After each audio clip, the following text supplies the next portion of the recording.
ஆசை கோபம் களவு கொள்பவன் பேசத் தெரிந்த மிருகம். அன்பு நன்றி கருணை கொண்டவன் மனித வடிவில் தெய்வம். இதில் மிருகம் என்பது கள்ள மனம், உயர் தெய்வம் என்பது பிள்ளை மனம்.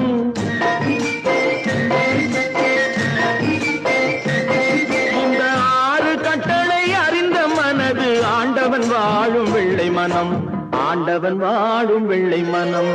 6 மனமே 6, அந்த ஆண்டவன் கட்டளை 6. தேர்ந்து மனிதன் வாழும் வகைக்கு தெய்வத்தின் கட்டளை 6, தெய்வத்தின் கட்டளை 6.